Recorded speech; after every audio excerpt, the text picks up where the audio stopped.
If you believe in a student-led rather than a teacher-led classroom, which philosophical perspective will be most useful to you? Is it a traditional, behaviorist, essential, or existentialist? Comment down your answers. Student-led rather than teacher-led. So, lalong-lalo na in the modern times, in the 21st century, yung pinaka-priority talaga natin is more on discovery learning, more on pag-explore. So, luma na yung the teacher is the sage on the stage, 'di ba? This time, the students will discover on their own, mas more on active learning tayo this time. Letter D, existentialist. O, 'di ba? First pa lang check na. Good job. So, here, if you say existentialism kasi, the students have freedom, no choice, and personal responsibility. So, yung keyword dyan is you make the students think na I exist. I exist. So, my choices, no, they matter. Kaya existentialism. If you say traditional and essentialist, so more focused on, yun na nga, teacher as the sage on the stage, di ba? Teacher yung nagbibigay ng information. So, it's more on noon na approaches. But now, we don't really use it. So, for essentialist, it's teaching the essentials, the basics, which I'm sure you are already familiar. Actually, hindi ko na lang inisa-isa because I would really assume na um, inulit-ulit na 'to sa inyo. So, 'di ba, the 3 R's, reading, writing, arithmetic, no? At least every Filipino should have, the basic knowledge. So, yan yung sa essentialist. And for behaviorist naman, there is reinforcement. The teacher's personal trait is demonstrated by being gender sensitive and inclusive sa klase niya. So, does it show motivation, fairness, efficiency, or passion? Comment down your answers. Gender sensitive. So, hindi ka judgmental. Lalong-lalo na ngayon, especially in our country, it's just widely accepted, 'di ba? Na we have a lot of so hindi ka hindi ka bias or hindi ka nagdi-discriminate towards them. All right, so that should be fairness, correct. So if you say motivation, it's in the beginning of the class. Now, ano ba yung kaibahan ng efficient and effective teacher? It's good if you are both. So if you are an efficient teacher, may efficiency ka na guro, you'll be able to teach the lesson at that given time. So nakuha mo talaga yung lahat sa lesson plan mo, na-apply mo talaga. If you are an effective teacher, so efficiency is on the teacher's side. Makikita mo sa teacher's side. If you are an effective teacher, makikita mo sa student side. Are they learning? Kuha ba nila? Like, how are their scores sa exams? Were they able to perform the objectives that you made? So it means you are an effective teacher. And even outside the classroom, na-apply pa rin nila yung tinuro mo. So you're effective, okay? Next, in constructing test items, teacher considers the alignment of blank with assessment. Is it content and process, monitoring and evaluation, instructional objectives, or instructional materials? When we are trying to evaluate or sulat tayo ng mga test questions, dapat saan ba siya na-align? So, this is an example na lahat naman ng options is pwede mo namang isagot. Pwede mo namang you can find a way na, ma-fit siya sa question. However, meron ditong isa na dapat.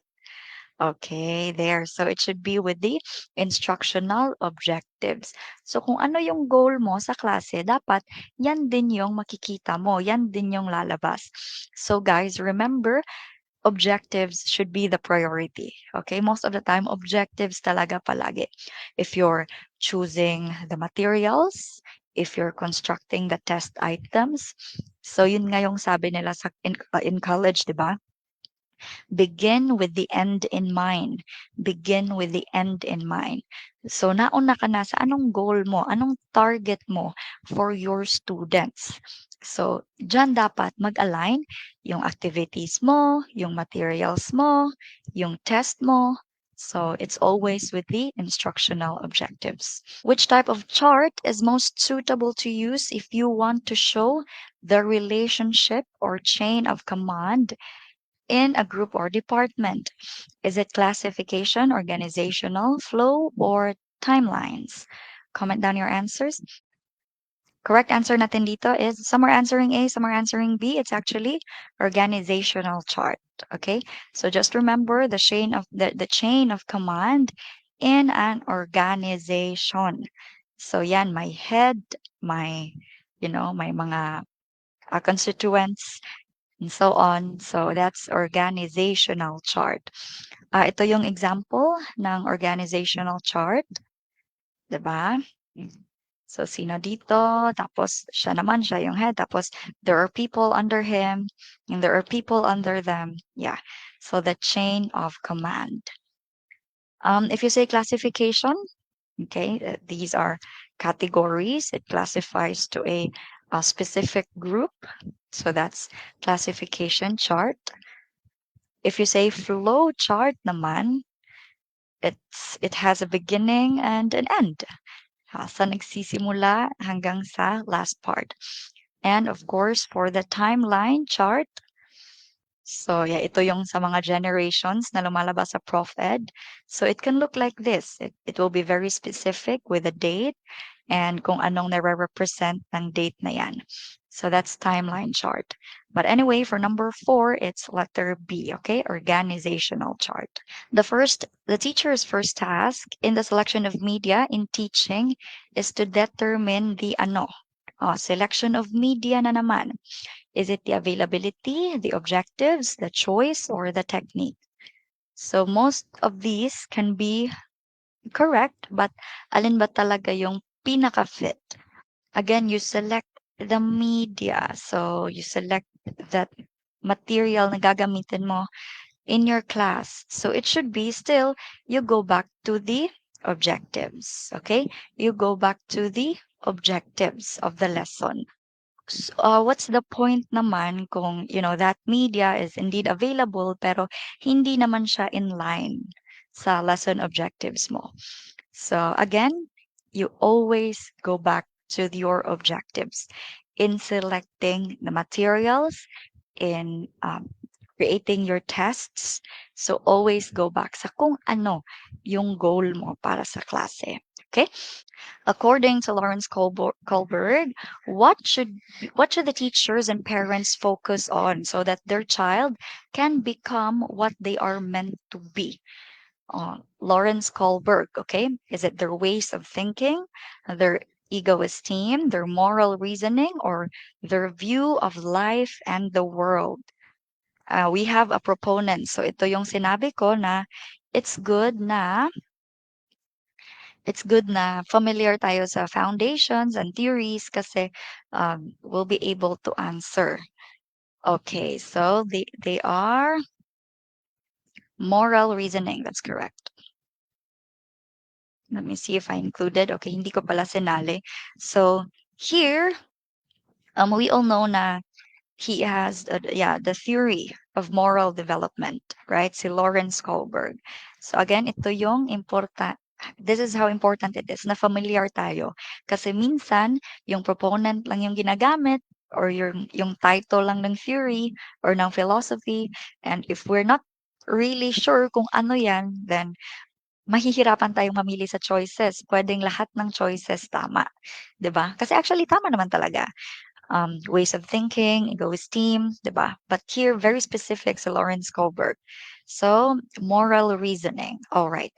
On student teacher internship, yeah, just what you did bago graduate, what we all did, which forms the first phase of internship program, which is pivotal to bringing the teacher trainee to the real world of teaching. Is this preparation, research, observation, or subject teaching agad? First phase pa lang naman. That's why there should be, observation muna. No? Papakilala ka muna.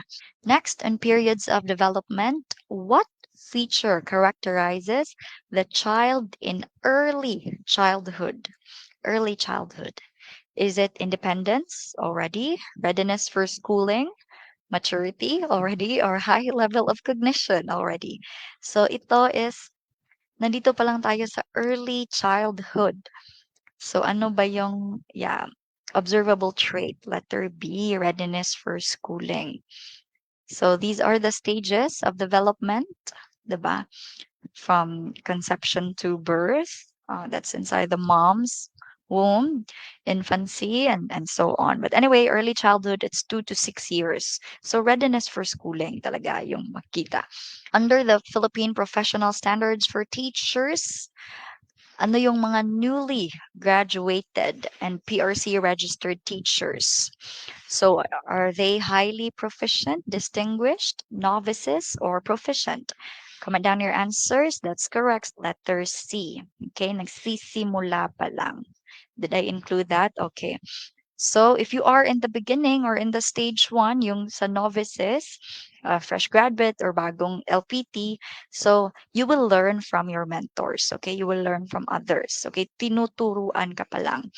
So recognized for entry into the teaching position and you need support. So again, if nasa one, ikaw yung tinuturuan. If you are proficient, okay, you independently apply the teaching principle. So for proficient is no need na ng guide. Okay, you already know your way through there. Then for highly proficient naman, ikaw na yung nagtuturo. Okay, ikaw na yung nagtuturo sa mga uh, yeah, sa mga novices or say yung mga beginners, or you give guidance to your fellow teachers if they have questions. So they consistently display high level of performance. And yung distinguished, so ito na yung the highest standards. So grounded in global best practice. And yeah, they lead colleagues in promoting quality teaching and learning. So the leaders na, yung sa distinguished. The best way to ensure that all classroom rules are followed by students. What must be done? So explain the rules well. Pwede naman. Conduct an orientation. Pwede rin. Involve the students in crafting the rules, pwede rin. Pause the rules in the classroom strategically. O, dapat pagpasok nila sa room, may malaki na dyan na mga classroom rules mo. Involve the students in crafting the rules. So, as that was also asked in the previous question, just in a different structure na, if they are participating sa paggawa, mas responsible sila sa pag-follow kasi it came from them, no? Baka mapahiya sila na sila yung nag-suggest tapos hindi rin pala nila susundin. So that's why we should involve the students in crafting the rules. How spread, gaano ka, gaano kalayo sa average yung scores? Is it a mode, standard deviation, mean, or median? So it's with the standard deviation. So that's how spread the test scores are, no? Gaano ka iba-iba yung mga scores ng students mo from the highest to the lowest. So it's not congregated in just one part na. Okay, most of them got the highest score, most of them got the passing score. So if it's really spread, so iba-iba talaga. May nakuha ng 1, may nakakuha din ng 50, may nakakuha din ng 90. So yeah, yan yung purpose ng standard deviation. If you say mean, you're just going to get the average. So you just, I wrote it simply here. I-plus lang lahat, and then i-divide it with its own number, kung ilan. So for example, here, and then, yeah, you have it. Kung median naman, ano yung middle value? There. So dito is madali siya makuha kasi 5 na yung numbers, 'di ba? However, kung let's just say 4 numbers lang, yung dalawang nasa gitna, you add them and you divide it by 2, okay? And that is your middle value or your median. Tapos yung mode naman, ano yung pinaka paulit-ulit na number. So that's the mode. Again, how spread the test scores are, it's standard deviation. Mean, average, median, middle value mode is the most repeated. Which of the following best demonstrates the multicultural perspective of the modern education? multicultural, and modern education. So is it school partnership, cultural exchange program, student internship, or field studies? Comment down your answers. If you say multicultural perspective, it's the cultural exchange program. Okay, school partnership, it's not really multicultural. Student internship, it's also not. Field studies is also not. So, cultural exchange program. Dito kasi, so people of two or more different backgrounds trade ideas, feelings, stories, and customs. In Afghanistan, girls get limited and restricted access to education. So what kind of discrimination is this? Is it racial, political, class, or gender? Gender kasi. Yeah, but I don't know. Girls really are. I just learned some things about Afghanistan during the war, yung sa Taliban, 'di ba? And super restricted yung like limited lang yung magagawa ng mga girls in their country. So yeah, there is gender discrimination. If you say racial discrimination, improper treatment depende sa race or ethnicity or color ng isang tao. Mhm. So if you say political discrimination, so kapag iba ng presidente. Okay, dini-discriminate agad natin. Bobo siya, yung binoto niya si ano. Oo. If you say class discrimination, it's, yeah, the status ng isang tao. Ay, wag tayong makipag-friends diyan kasi mahirap yan sila. Oh, and gender is, yeah, with the gender. So, correct answer is letter D. During immersion into the internship of graduating students, how do cooperating teachers support practice teachers? So, yung mga mentors natin, ano ba yung ginagawa nila? So, as clinicians and analysts, coaches and mentors, critics and evaluators, or teachers and scaffolders. The cooperating teachers are as coaches and mentors. So, ito yung gagawin mo, ganito yan, yung lesson plan, ganito, yung class record mo, it should always be present kasi may mga bata na hahanapin talaga nila kung saan bahagi sila, low yung performance and all of that. So, they will guide, okay, yung cooperating teachers. In formulating true or false questions, which requires that the question apply in all cases or instances without exemptions. Is it letter A, trivial, letter B, universal, letter C, experiential, or D, tricky? Comment down your answers. So, ito yung sinabi ko kanina na kapag nagpa-true or false ka, dapat it should be either it's just true or it's false. Okay, so it should be universal in scope. So, you ensure that the statement is universally accurate or inaccurate, universally true or universally false. Kasi it will be confusing, di ba? Pwede namang iba-iba ng sagot. So, that's how it goes talaga with objective question. So kung gusto mo na trivial, tricky, or experiential, or more on the opinion ng bata, magpa-essay ka na lang. Among the following activities, which does not exemplify active learning? So is it case problem, textbook reading, project making, or discovery learning? So this is under the student-centered approach. Alin dito yung hindi active learning? Comment down your answers. So, like dito is hindi need mag-effort ng utak ng bata. They just do it and then they're done. Diba? They don't need to be creative. They don't need to be inquisitive. So, it's with textbook reading. Oh, walang active learning. You just read, diba? Of course, if you have case problem solving, gumagana yung anong nangyari. Or if it's project making, gumagana yung creativity nila. If it's discovery, they become curious, diba? Compared sa they're just reading. Studies show that bullying may happen with the teacher as the culprit or the bully. So, pwede daw na yung teacher mismo yung mambully. So, it's either they know it or they done it, yeah, unconsciously. So, how can we avoid this? Letter A, explain to the students that teachers as elders are exempted. Oh, explain daw na as a teacher, hindi daw, ah, hindi siya applicable na mambully tayo. Whenever cracking jokes, mag-remind daw na, "Oy, prank lang ito, ah." Magjo-joke ako na, "Ang pangit mo, ang bobo mo, pero joke lang ito." Or letter C, be careful and sensitive with the words. Or letter D, reduce being annoying.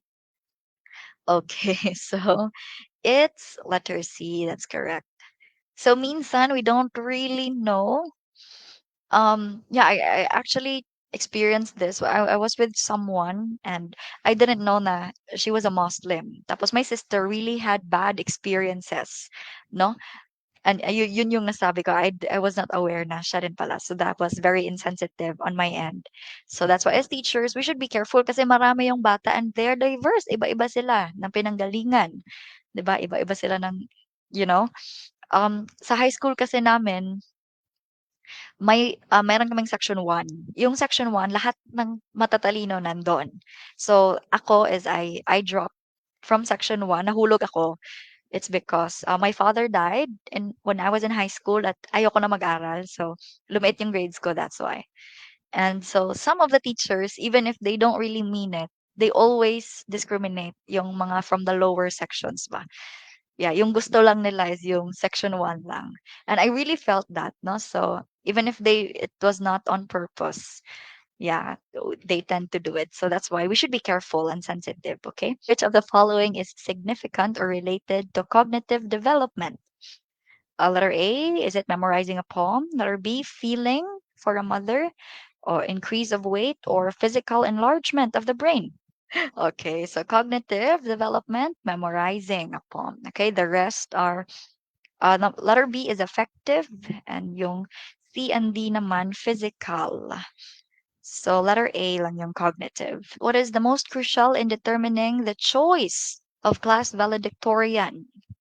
Is it the popularity? Is it extracurricular? Is it character and conduct? Or grades and achievement? Okay, so it's letter D. Sino dito ang may mga Latin honors? Sobrang bigat ng pressure, no? Nakakatakot niyan, 'di ba? I can only imagine. Hindi ako cum laude or whatsoever. But nai-imagine ko talaga na sobrang bigat kapag Latin honor ka kasi oo, kapag hindi ako pumasa, so iisipin na nila na invalid yung pagiging cum laude ko since I failed the board exam. Which of the following is non-digital education technology? Is it flip chart, electronic, software, or hardware? Kapag nagkamali dito, mm, wag naman sana. Correct answer is letter A. Again, I hope hindi kayo nagkamali. So the teacher is a member of the school community. However, she does not personally agree with the policy. So as a professional, ano ba yung dapat niyang gawin? Is it letter A, lead a campaign para i-abolish yung policy na ayaw niya? Letter B, make an honest effort to understand, support, and carry out the school policy kahit na hindi siya nag-agree? Letter C, remain connected with the school but defy the policy o wag sundin. Or letter D, walang pake, be indifferent about it. So what kung hindi ko yung gusto? Hindi ko naman to, hindi naman ako ang tagapagmana. This was who I was when I was working sa corporate. I defied, hindi ako agree, so I was indifferent about it. Like anyway, hindi naman magiging akin yung kumpanya, so whatever. But as a teacher, you have to be professional. So of course, you shouldn't be indifferent. Yung indifferent, it's a red flag. Yung defy na word is a red flag. Yung against is a red flag. So the only professional here is as a teacher, kahit na hindi ka nag-agree, you make an honest effort to understand, support, and carry out. So for example, yung may pabrigada, 'di ba? O yung sasabihin dito na, uy, ikaw yung kuning MC sa ano ha, for every event. I mean, you can say no to that, 'di ba? Or during weekends, my seminar, my meeting. You don't agree kasi weekend should be a day off. It should be personal time. Pero you are in that profession, so you should, live with it. Kaya letter B. Next. Which practice teaching portfolio is the best? As mga guro, para sa inyo, if you will judge, alin ba dito yung pinaka the best? So letter A, the first one, it is compiled in accordance with the intended learning outcomes. Pangalawa, it is ornate. Maganda yung design para daw to make up na kulang yung requirements. Number three, it is a product of analysis and reflection. That's correct. It's letter C. So, red flag yung second one, okay? This is forma over substance, no? Yung tulad nung maganda lang yung design but there's no really content within. That's why don't judge the book by its cover. Some people appear smart until you hear them speak and you'll be surprised. On the ideals of a teacher. Makinig mga guro. Alin daw yung pinaka hindi importante kapag naging guro ka? Is it letter A, status and pay?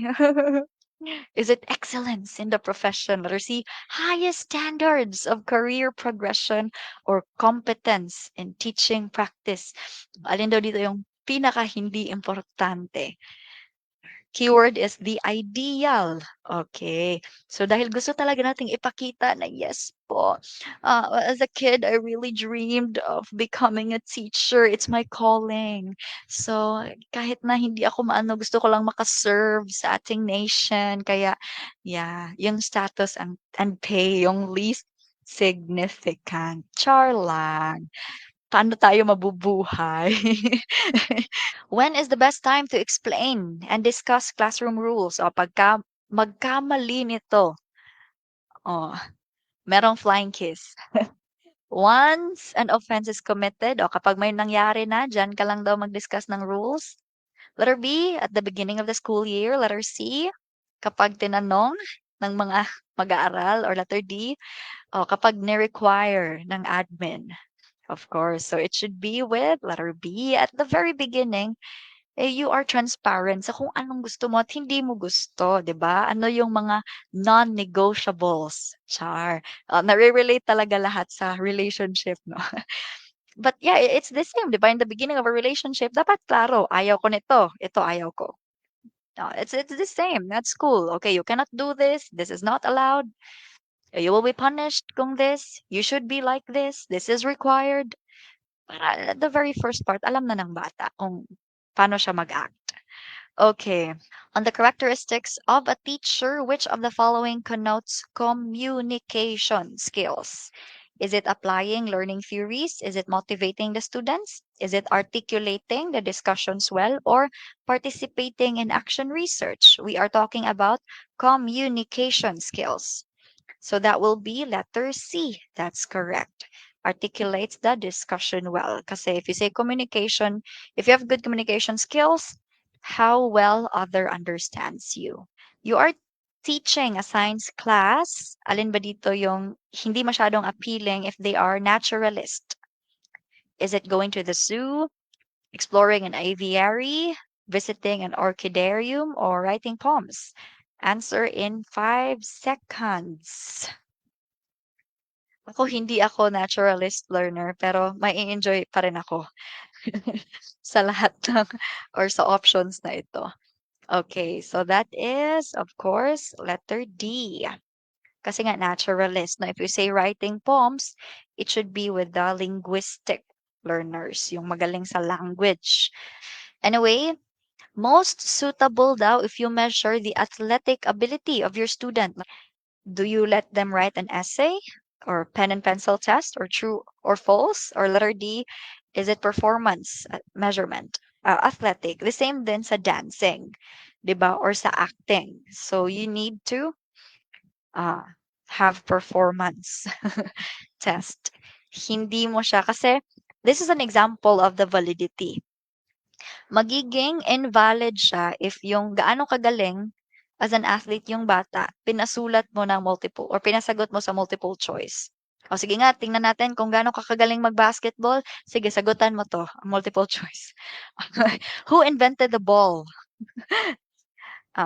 Okay, what is the measurement if you dribble the ball into blah, blah, blah, blah? So that's invalid, but you don't really measure the skill.